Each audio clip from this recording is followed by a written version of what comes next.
बरेली में मौलाना तौकीर रजा ने press conference करके कहा है कि वह 21 जुलाई को 23 हिंदू लड़के लड़कियों का धर्म परिवर्तन कराएगा और उन पर कलमा पढ़वाएगा और 5 हिंदू लड़के लड़कियों का निकाह कराएगा। ये बहुत ही चिंता का विषय है। बहुत ही ये बड़ी घटना होने जा रही है।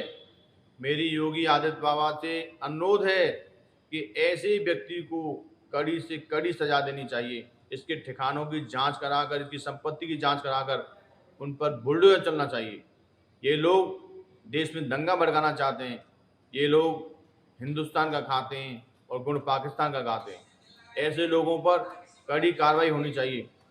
और मौलाना, तू 23 लड़के लड़कियों की बात करता है।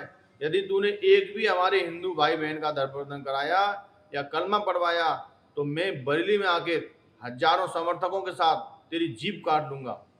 तू अपने आप को मौलाना कहता है और इस प्रकार के दंगा भड़काने के कार्य करता है। तू योगी बाबा की सरकार में इस प्रकार का बयान दे रहा है। अरे तू धर्म परिवर्तन करा के तो दिखा।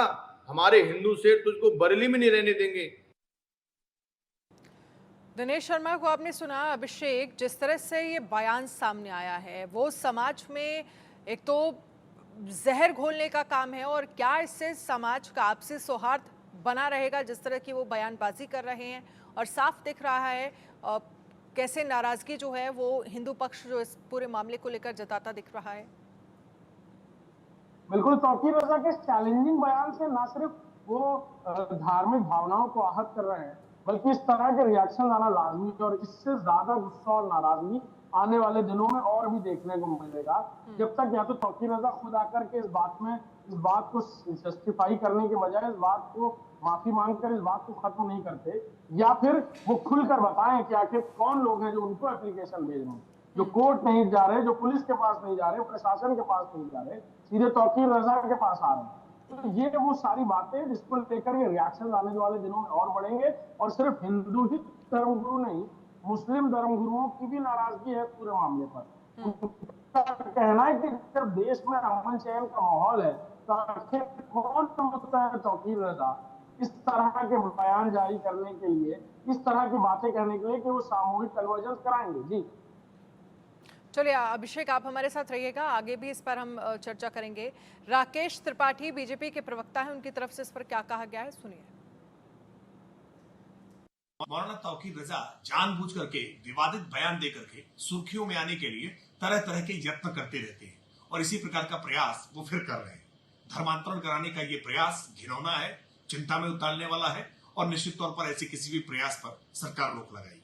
किसी को लोभ के आधार पर, लालच के आधार पर बहला फुसला करके या डरा धमका करके अगर आप मजहब परिवर्तित कराने का प्रयास कर रहे हैं तो ये देश की आंतरिक सुरक्षा के लिए भी खतरा उत्पन्न करने का प्रयास कर रहे हैं, और ऐसे किसी भी प्रयास को सफल नहीं होने दिया जाएगा। ऐसे मौलाना तौकीर रजा की तमाम गीदड़ भपकियां, तमाम उनके इस तरह के बयान केवल मीडिया में सुर्खियों में आने के लिए होते हैं। उनकी इन बातों को गंभीरता से नहीं लिया जाना चाहिए। देखिए, राकेश त्रिपाठी बीजेपी के प्रवक्ता को अभिषेक हमने सुना, उनकी तरफ से ये कहा गया कि इस तरह के बयान अगर वो देते हैं तो इसका मतलब है वो सुर्खियों में आना चाहते हैं, लाइमलाइट में आना चाहते हैं। इसके अलावा उनके बयानों का कोई मकसद नहीं है। लेकिन सवाल ये उठता है कि अचानक से अगर तौकीर रजा इस तरह का बयान देते हैं और ये कहते हैं कि 23 लड़के लड़कियां हैं जो इस्लाम कबूल करना चाहते हैं, तो क्या इसको लेकर कोई जांच हो रही है कि ये कौन लड़के लड़कियां हैं जो जिनको लेकर इस तरह का बयान तौकीर रजा की तरफ से दिया जा रहा है? इनकी क्या जांच हो रही है? क्या इन पर किसी तरह का कोई दबाव बनाया जा रहा है? और तौकीर रजा के इस बयान के पीछे का मकसद क्या है? देखिए, इस बात को समझना होगा कि पहला मौका नहीं है जब तौकीर रजा सुर्खियां बटोरने के लिए इस तरह के बयानबाजी, इस तरह के स्टंट करते हुए नजर आ रहे हैं। इससे पहले भी कई बार वो कई सारी बातें कह चुके हैं, हलाला को लेकर, ट्रिपल तलाक को लेकर, शरिया कानून के बारे में।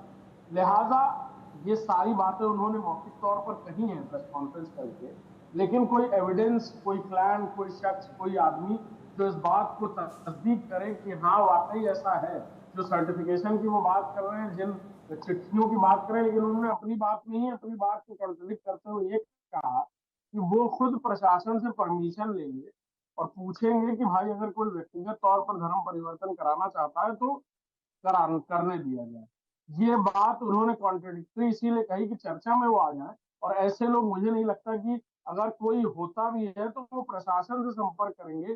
तौकीर रजा कोई ठेकेदार नहीं जो उनके पास जाकर ये बातें कही जाए। लिहाजा अभी इंटरनली इस पूरे मामले में ये जरूर है कि हो सकता है लोकल इंटेलिजेंस यूनिट जानकारी हासिल कर रही हो, औपचारिक तौर पर नहीं, अनौपचारिक लेकिन तौर अब पर देखना होगा अभिषेक, जानकारी हासिल तौकीर रजा के इस बयान को प्रशासन कैसे देखता है और क्या आने वाले वक्त में इस बयान को लेकर तौकीर रजा पर कोई कार्रवाई भी हो सकती है। बहुत बहुत शुक्रिया तमाम जानकारी के लिए। इसी के साथ दया शंकर सिंह उत्तर प्रदेश कैबिनेट में मंत्री हैं, उनकी तरफ से इस बयान को लेकर क्या कहा गया है, सुनिए। उत्तर प्रदेश में कैबिनेट मंत्री दयाशंकर सिंह इस वक्त हमारे साथ हैं। सर, जिस तरीके से मौलाना रजा विवादित बयान देते हैं, इस बार भी उनका जो बयान है वो सुर्खियों में आ रहा है, धर्म परिवर्तन की बातें कर रहे हैं। क्या लग रहा है सर, एक गलत मैसेज ये कहीं ना कहीं ज़रूर फैलेगा कि पहले आप धर्म परिवर्तन करो और उसके बाद सामूहिक निकाह कर लो? देखिए, प्रदेश के माहौल ख़राब करने में कोई भी कोशिश करेगा तो कानून उस पर कार्रवाई करेगा। यहाँ कानून का राज है और कानून से खेलने के किसी को इजाज़त नहीं है। शुक्रिया हमसे बात करने के लिए। तो आप सुन रहे थे कैबिनेट मंत्री दयाशंकर सिंह को, जिन्होंने साफ तौर पर कहा है कि जो अधिकारी हैं वो किसी के नहीं है लेकिन सरकार के हैं। लखनऊ से वीडियो जर्नलिस्ट अरशद के साथ मैं निकिता सरीन, इंडिया न्यूज़ के लिए। वहीं जयपुर के हवा महल सीट से विधायक बाल मुकुंद आचार्य ने जनसंख्या नियंत्रण पर बड़ा बयान दिया है। उन्होंने देश में कॉमन सिविल कोड भी लागू करने की मांग की है। विधायक ने कहा कि जनसंख्या बढ़ाने वालों पर कार्रवाई करने का वक्त आ चुका है। बाल मुकुंद आचार्य ने कहा है कि एक देश एक कानून जल्द ही लागू होना चाहिए। साथ ही राजस्थान में जनसंख्या नियंत्रण कानून भी लागू होना चाहिए। 4 बेगम और 36 बच्चे अब राजस्थान में नहीं चलेंगे। राजस्थान विधानसभा में भी 3 पत्नियों वाले विधायक हैं जो अब नहीं चलेंगे। बाल मुकुंद आचार्य ने कहा है कि एक समाज में बच्चे पैदा करने पर कोई रोक टोक ही नहीं है, लेकिन सभी के लिए अब एक समान कानून बनाने का वक्त आ चुका है। उन्होंने देश में जनसंख्या नियंत्रण कानून लागू करने की मांग भी की। जनसंख्या पर कुछ दिन पहले ही संयुक्त राष्ट्र की भी रिपोर्ट आई है, जिसमें दुनिया में बढ़ती आबादी पर चिंता जाहिर की गई है। उस रिपोर्ट में कहा गया है कि साल 2080 तक दुनिया में आबादी लगभग 10.3 अरब हो जाएगी, जिससे समस्याएं बढ़ेंगी। अभी भारत दुनिया का सबसे ज़्यादा आबादी वाला देश है और ये माना जा रहा है कि 2050 तक भारत की जनसंख्या 175 करोड़ से भी ज़्यादा हो जाएगी। ये मांग बहुत समय से हम लोग करते आ रहे हैं। एक देश एक कानून है, तो जनसंख्या दिवस पिछले दिनों गया है और एक भारी समस्या है कि किस प्रकार से जनसंख्या वृद्धि हो रही है और बैलेंस भी बिगड़ रहा है, अनुपात भी किस हिसाब से हो रहा है संख्या का। कुछ एक पर्टिकुलर एक समाज तो है जो 4 बेगम और 36 बच्चा इस देश में रखता है। ऐसे अनगिनत है हमारे पास में मामले। इस सदन के अंदर भी, विधानसभा सदन के अंदर भी ऐसे व्यक्ति हैं जो 3-3, 4-4 पत्नियां रखे हुए हैं। और एक वर्ग के लिए कानून है कि भाई वो वर्ग तो कानून नहीं भी है तो भी उसका पालन करता है। बहुसंख्य समाज से पालन करता है कि मैं, मेरी पत्नी, एक बच्चा, ज़्यादा से ज़्यादा 2 बच्चा। और एक वर्ग विशेष इस काम में लगा है, इसी एक अभियान में लगा है कि 4 बेगम और 36 बच्चा हो। तो ये तो गलत है। सबके लिए समान कानून होना चाहिए। देश का विकास कैसे आगे बढ़ेगा? देश की समृद्धि में, विकास में सबका अधिकार है और बराबर रूप से आदरणीय मोदी जी के आने के बाद जो हो रहा है, बिना किसी भेदभाव के श्यामलाल की रामलाल की रहीम की राम, कोई भेदभाव नहीं है। बराबर सबके लिए समान रूप से योजनाओं का, जन कल्याणकारी योजनाओं का, गरीब कल्याण का लाभ जब सबको मिल रहा है तो फिर आप इस मामले में भी तो ध्यान दें।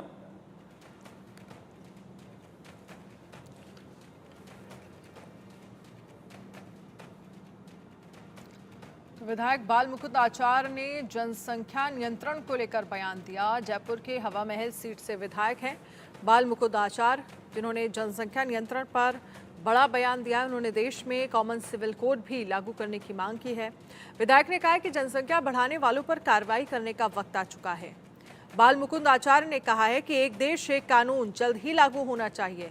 साथ ही राजस्थान में जनसंख्या नियंत्रण कानून भी लागू होना चाहिए। 4 बेगम और 36 बच्चे अब राजस्थान में नहीं चलेंगे। राजस्थान विधानसभा में भी 3 पत्नियों वाले विधायक हैं जो अब नहीं चलेगा। बाल मुकुंद आचार्य ने कहा है कि एक समाज में बच्चे पैदा करने पर कोई रोक टोक नहीं है, लेकिन सभी के लिए अब एक समान कानून बनाने का वक्त आ चुका है। उन्होंने देश में जनसंख्या नियंत्रण कानून लागू करने की मांग भी की है। जनसंख्या पर कुछ दिन पहले ही संयुक्त राष्ट्र की भी रिपोर्ट सामने आई थी, जिसमें दुनिया की बढ़ती आबादी पर चिंता जाहिर की गई है। उस रिपोर्ट में कहा गया है कि साल 2080 तक दुनिया में आबादी 10.3 अरब हो जाएगी, जिससे समस्याएं बढ़ेंगी। अभी भारत दुनिया का सबसे ज़्यादा आबादी वाला देश है और ये माना जा रहा है कि 2050 तक भारत की जनसंख्या 175 करोड़ से भी ज़्यादा हो जाएगी।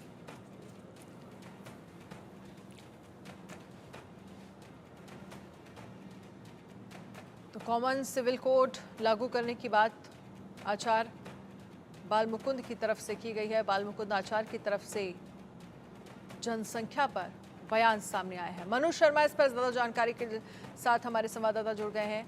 मनु शर्मा, जिस तरह से बयान बाबा बाल मुकुंद आचार्य का सामने आया है, जहां पर वो जनसंख्या नियंत्रण पर सवाल खड़े कर रहे हैं और दूसरा उनकी तरफ से कहा गया कि कॉमन सिविल कोड जो है वो देश में लागू होना चाहिए। एक देश और एक वो बात कर रहे थे कि जिस तरह से सभी के लिए एक जैसे अधिकार हों और एक जैसी कॉमन सिविल कोड जिस पर वो सही वक्त आ गया है और वो कह रहे हैं कि अब ये लागू होना चाहिए। इस बयान को कैसे देखा जा रहा है? देखिए नैना, राजस्थान के अंदर विधानसभा का सत्र चल रहा है और अनुमान लगाया जा रहा है कि इस बार राजस्थान के अंदर जो सरकार बदली है या भारतीय जनता पार्टी की सरकार आई है और अब राजस्थान के अंदर एक जनसंख्या नियंत्रण कानून वो ला सकती है। इसका बिल लाया जा सकता है इस विधानसभा के सत्र में। उससे पहले क्योंकि 3 मंत्रियों के इस मामले में बयान आ चुके हैं। पहले जोगाराम पटेल का है जो संसदीय कार्य मंत्री है, उसके बाद में झाबर सिंह खर्रा जो यूडीएच मंत्री, उन्होंने पाली में बोला, और कल जो विधायक हैं बाल मुकुंद आचार्य, वो काफ़ी चर्चाओं में रहते हैं उनके बयान, और हिंदुत्ववादी उसके अंदर उनका चेहरा माना जाता है भारतीय जनता पार्टी में राजस्थान के अंदर। तो उनका ये बयान सीधे तौर पर एक अल्पसंख्यक वर्ग की ओर था, जिन्होंने साफ तौर पर कहा कि अब 4 बेगम और 36 बच्चे नहीं चलेंगे। यानी सीधे तौर पर जो राजस्थान के अंदर भी जो सरकारी जो सुविधाएं मिलती है उसके अंदर उन लोगों का अधिकार जो है सीमित किया जाए, इस बात की उन्होंने उसके अंदर बात उठाई थी। और साफ तौर से उनका कहना था कि आने वाले समय में उनकी इच्छा है कि राजस्थान के अंदर भी राजस्थान जनसंख्या नियंत्रण कानून बनाए और यहाँ पर सभी नागरिकों के समान अधिकार होने चाहिए। तो उनका निशाना राजस्थान के अंदर जो विधानसभा के अंदर एक जो अल्पसंख्यक वर्ग के विधायक हैं अमीन खान, उनकी तरफ भी था, तो अमीन काजी की तरफ, क्योंकि उनका भी पहले एक बार मामला उठ चुका है। उनके भी जो 2 से 3 विवाह की चर्चाएं जो है राजस्थान के अंदर चली थी, तो सीधे तौर पर एक निशाना कांग्रेस पार्टी के उस विधायक की ओर भी था। लेकिन सबसे बड़ा सवाल है कि ये विधेयक जो है राजस्थान के अंदर कब इसका बिल पेश किया जाएगा, क्योंकि इसकी चर्चाएं काफ़ी हो रही है।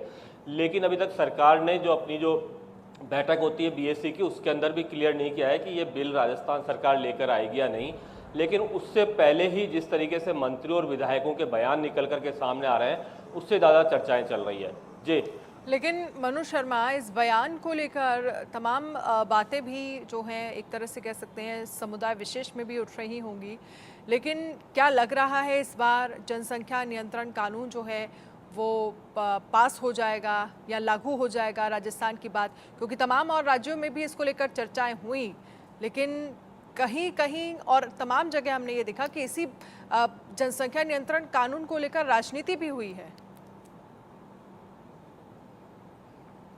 बिल्कुल, आप राजनीति जो है इसके ऊपर हो सकती है, क्योंकि राजस्थान के अंदर जैसे इसकी चर्चाएं जो 2 मंत्रियों के एक विधायक का बयान आया, उसके बाद में कांग्रेस का साफ तौर पर कहना है कि पहले विधेयक लेकर के आए, उस पर चर्चा कराएं, बिल बनाएं और उसको कानून बना करके पास करा करके फिर उस पर बात करें।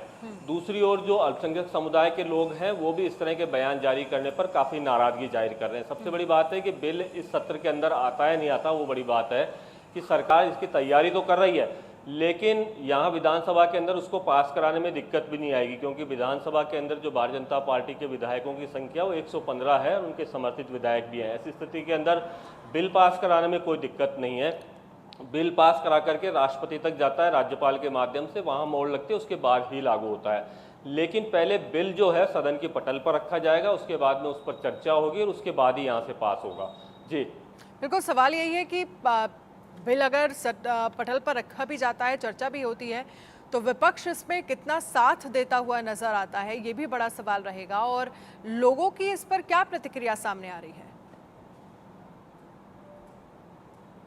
देखिए, विपक्ष इसके ऊपर साथ देने वाली जो बात है वो इसके अंदर साथ नहीं देने वाला है विपक्ष भी, क्योंकि साफ तौर से है कि कांग्रेस ने इसके ऊपर पहले ही ऐतराज जताया। चाहे कांग्रेस के टीकाराम जूली जो चाहे नेता प्रतिपक्ष हैं, गोविंद सिंह डोटासरा जो यहाँ पर प्रदेशाध्यक्ष, उन्होंने साफ तौर पर कहा है कि पहले बिल लेकर के आया जाए, उसके बाद में सदन में चर्चा होगी। और खास तौर से जो कांग्रेस के ऊपर लगातार आरोप भी लगते रहते हैं तुष्टीकरण के, और ये इस मुद्दे को ज़्यादा हवा दे करके भारतीय जनता पार्टी के विधायक, क्योंकि राजस्थान के अंदर आने वाले समय में एक विधानसभा 5 विधानसभाओं के उपचुनाव होने वाले हैं, उस तरीके से माहौल जो है पहले से विधानसभा से शुरू हुआ है इस बार, ना कि जमीन से निकल करके विधानसभा तक पहुंचा है, विधानसभा से बाहर निकल रही है जिस तरह के बयान, उसका एक माहौल भी तैयार करने की बात हो रही है। लगातार कांग्रेस का आरोप है कि चुनाव से पहले ही यहाँ पर वापस से जिस तरह के विधानसभा चुनाव से पहले एक हिंदू मुस्लिम करके कुछ जो विधानसभा क्षेत्र के उसके अंदर चुनाव जीतने की कोशिश करी थी भारतीय जनता पार्टी ने, वैसा ही माहौल फिर से तैयार करने की कोशिश की जा रही है।